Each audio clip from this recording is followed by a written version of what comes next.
Olá, com Deus na estrada, com o propósito de levar até você uma palavra de edificação, exortação e consolo. Que o Senhor abençoe a sua palavra e a sua vida nesse dia. Eu quero, ao iniciar esse devocional, mandar um abraço para algumas pessoas que são assíduas, em assistir. Então eu quero mandar um abraço para o irmão Niltinho, aqui de Barretos, a Marta e o Valdir, aqui de Barretos também. Mandar um abraço ali para Camila, lá de Monte Azul, né? A Camila foi nossa ovelhinha aqui na igreja Ebenezer.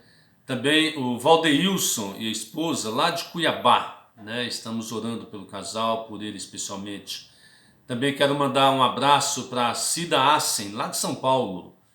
E o Edson Medeiros, né? Aqui de Terra Roxa. E também um forte abraço para Iná e o Edson, lá de Vargem Grande Paulista. Que Deus possa abençoar as suas vidas.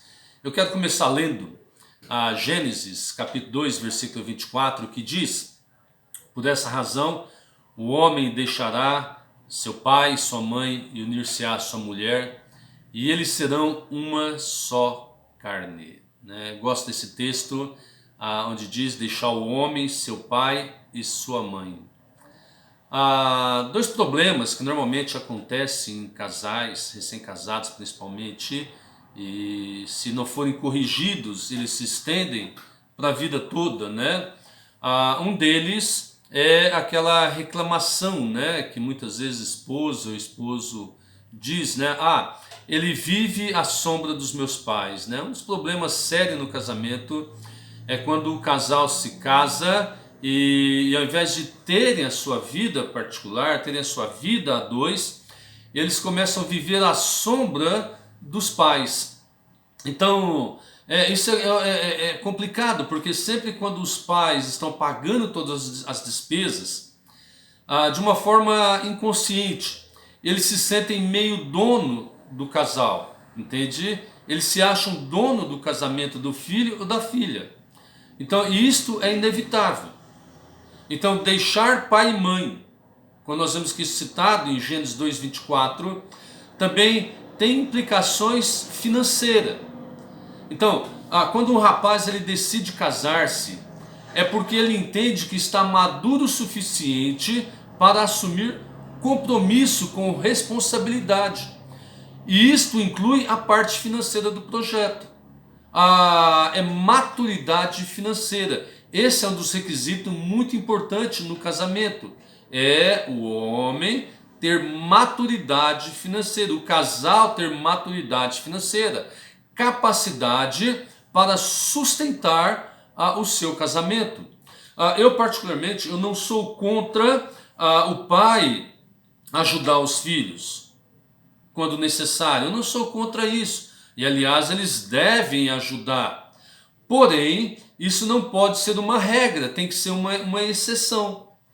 Então, muitas vezes, os filhos vão passar por situações difíceis, então os pais tendo condições podem e devem ajudar. Mas isso não é uma regra, entende? Nós aprendemos, como disse alguém, né? Melhor do que dar o peixe para os filhos é ensiná-los a pescar. É você pegar a vara, o anzol e mostrar o rio. E deixar que os filhos vão lá pescar o próprio peixe. Nós aprendemos pela experiência da vida que filhos que são criados recebendo tudo com muita facilidade, eles tendem amanhã a ser pessoas sem responsabilidade e sem disposição para o trabalho. Quantas famílias são destruídas? Quantos casais são destruídos? Por quê? Surgiu um problema financeiro, surgiu uma necessidade, eles correm para a casa dos pais, eles vão lá para os pais e os pais então suprem toda a necessidade. Então isso é um grande problema. Então maturidade financeira é importante e é importante os pais terem essa consciência. Entende? Você deixa os seus filhos se virar, deixa os seus filhos passarem pelas suas dificuldades, deixa os seus filhos galgar os degraus para o seu crescimento financeiro. Então, filhos que vivem à sombra dos pais, eles têm a tendência, e isso é regra geral, ter problemas lá na frente. Um outro problema ligado a esse assunto é quando o casal não vive bem. Por quê? Porque mora junto com os seus pais. Morar junto com os pais. Às vezes, devido a situações financeiras, devido, infelizmente, e aqui é um grande problema hoje, né? Nós já falamos sobre aquele princípio de namoro, noivado e casamento. Namoro, aquele conhecimento espiritual, noivado, aquele planejamento, e casamento, sexo. Infelizmente, muitos casais têm invertido isso e eles começam o relacionamento com sexo. Isto, além de ser pecado, além de estar fora, contrário aos princípios estabelecidos por Deus, trará sérios problemas para o casamento. E um dos problemas que acontece muitas vezes é uma gravidez indesejada, ou cria-se uma situação indesejada onde o casal é forçado a pular etapas no relacionamento e ir para um casamento de forma precoce, sem planejamento, sem preparo. E o que acontece? Nisso eles acabam indo morar com os pais, ou os pais do rapaz, ou os pais da moça. Agora, isso é um grande problema. Lembra que o princípio do Senhor estabelecido foi: deixará o homem seu pai e sua mãe, e os dois se tornam uma só carne. Então, para crescer na direção desse propósito, é necessário independência geográfica. É necessário. É imprescindível deixar sem abandonar. Normalmente, eu sempre oriento casais quando vão se casar, ali nos primeiros anos do seu casamento, buscar morar um pouco distante da casa dos seus pais, para que não haja esta interferência. Agora, você imagina quando o casal mora na casa dos pais, tira toda a privacidade. Por exemplo, o casal ali recém-casado, ele está naquele fogo sexual, entende? E aí o que acontece? Tira toda a intimidade. Eles não podem andar à vontade dentro de casa. Eles não podem lá no seu quarto fazer barulho que muitas vezes faz. Normalmente não pode. Por quê? Porque os pais estão do lado, estão ouvindo. Não pode, depois de um relacionamento sexual, ir tomar um banho. Por quê? Porque os pais estão ali, os irmãos estão ali. Então, é importante atentarmos para esse princípio do Senhor. É de fundamental importância que o casal tenha a sua privacidade, tenha o seu lar, tenha a sua casa, tenha o seu cantinho. Marido e mulher evoluem no relacionamento quando deixam o seu pai e sua mãe. E eles aprendem então a resolver os seus próprios problemas, a resolver os seus próprios conflitos.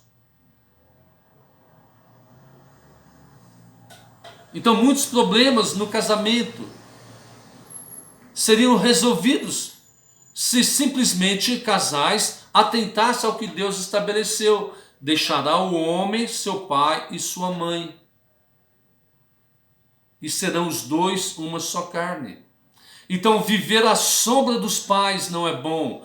Viver ali na casa dos pais também não é bom para o casal.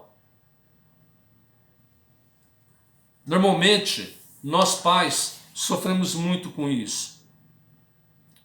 Nós não queremos deixar que os filhos passem por aquilo que nós passamos. E às vezes nós pensamos: olha, eu sofri tanto no começo do meu casamento, tudo que eu tenho, tudo que eu conquistei, eu tive que aprender na marra. E eu não quero deixar que os meus filhos passem pelas mesmas coisas. Mas você deve entender, pai e mãe, que tudo aquilo que aconteceu foi importante para o seu crescimento, para o seu desenvolvimento. Então deixe os seus filhos aprenderem a voar, aprenderem a bater as asas sozinhos. Não destrua o casamento dos seus filhos. É comum, muitas vezes, quando o casal tem problema lá no lar, e aí então vem para a casa dos pais, e os pais então abraçam. Não, não faça isso. Ensina seus filhos a voltar, a resolver os seus problemas. A não ser quando seja um problema muito sério, um problema de agressão física, um problema de adultério, a não ser quando seja algo extremo. Mas ensina os seus filhos a resolverem os seus próprios problemas. Que Deus abençoe a sua vida. Que Deus abençoe a sua vida, pai e mãe. Que te dê sabedoria para ensinar os seus filhos a se autossustentarem e a não viverem às suas custas debaixo do seu teto. Que Deus dê sabedoria a você, casal, a ter maturidade para sustentar o seu lar e não viver à sombra dos seus pais. Eu quero orar com você. Pai, agradeço ao Senhor por cada casal que está ouvindo esse devocional, por cada família, que o Senhor possa abençoar cada um a viver conforme os teus princípios. Obrigado por Jesus Cristo, pelo teu amor, obrigado por tua graça. Em nome dele eu rogo e agradeço. Amém. Que Deus abençoe a sua vida. Assista esse vídeo no YouTube, se inscreva no canal, deixe lá o seu comentário e conforme você deixar o seu comentário, eu quero mandar um abraço para você, tá? Que Deus te abençoe. Até lá.